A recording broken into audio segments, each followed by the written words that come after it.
parking lot, we went through the early Muslim remains that used to occupy the entire area.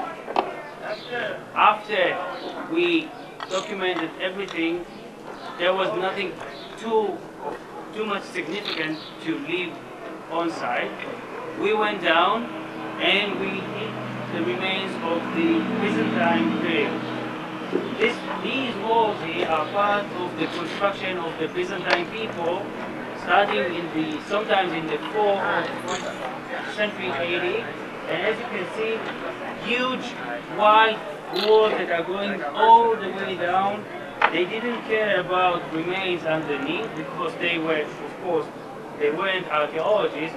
What they needed to do is to find a solid ground to put their foundation on top. And the solid ground could be one of two things. Either they hit bedrock, which is the perfect solution, or to find something other than bedrock. And in this case, as you can see, they hit an earlier structure, massive one though, and their walls are constructed directly above. You can see, I hope you can see that this is one structure, and this one is a different one. You can see they are not on the same orientation though.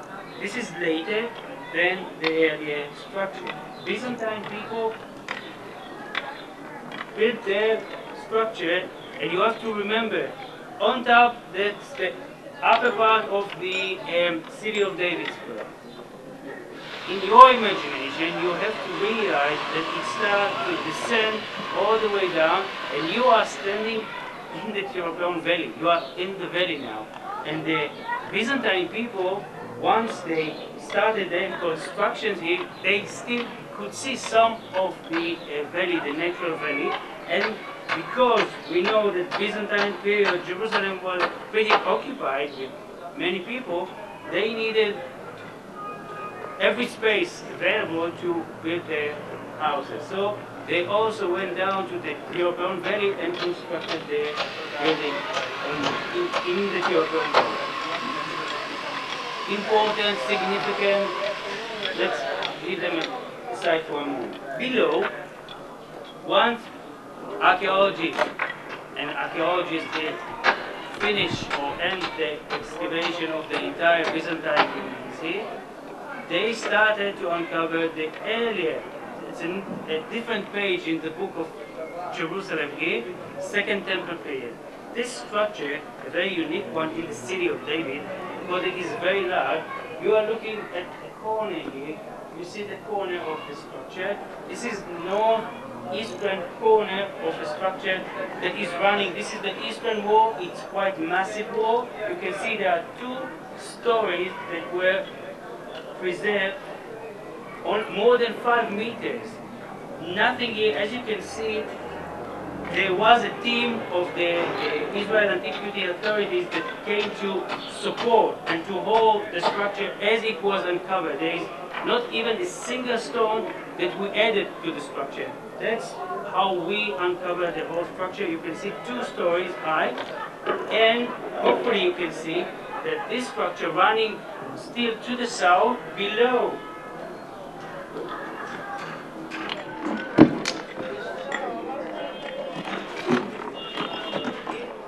And our second temple field building is running to the south below, and as I believe, it is running all the way even below the modern structure on top, and it is running under your feet all the way to the west. And you are looking only at one small portion of the structure that was uncovered. Inside, it is subdivided by walls to halls, long halls, with arches. You can see the arches here, arches, and the others in the far end. There is another arch. You can see it.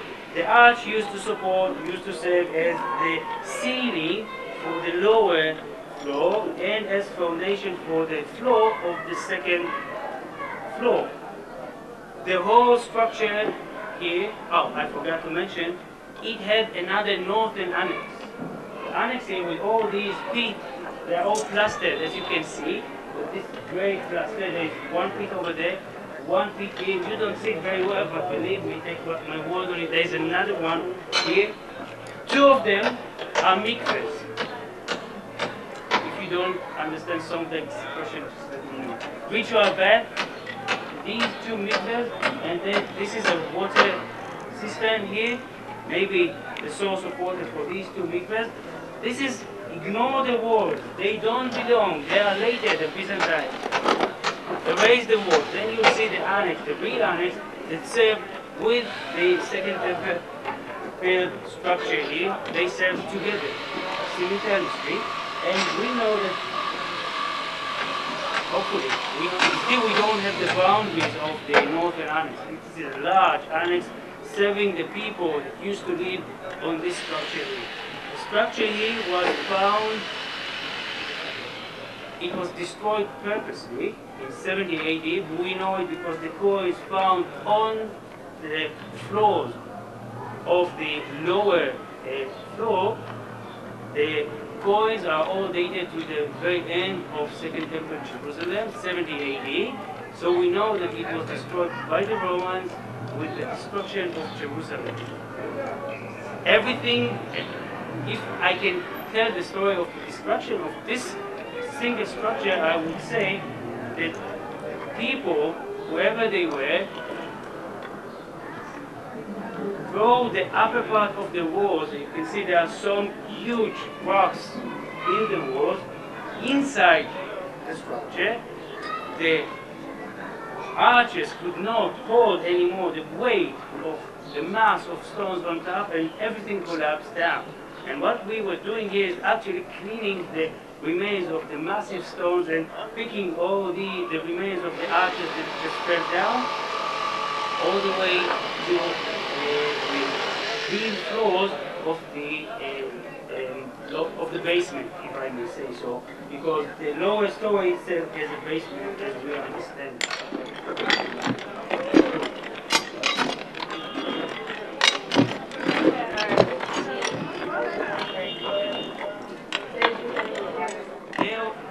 There is another piece of information that I would like to tell you about. There is a hole. There is a hole in the wall. That's the hole in the wall. Ignore the wood inside. There is one hole here and there is one hole underneath my feet. I hope you can see. There is one hole in here. We know these holes were opened purposely. We think they were opened by the people trying to find shelter inside this structure just before it was destroyed in 70 AD. We imagine ourselves these people taking shelters or finding shelters in the basement. Of course, they had to seal the original entry to the structure somewhere under your feet in the west, and trying to find a way in between the different holes and the two parts of the structure, because there is the structure itself and the northern place. As you can see, it goes all the way, and I guess you can see it on the other side. But we know it didn't happen at all because the destruction was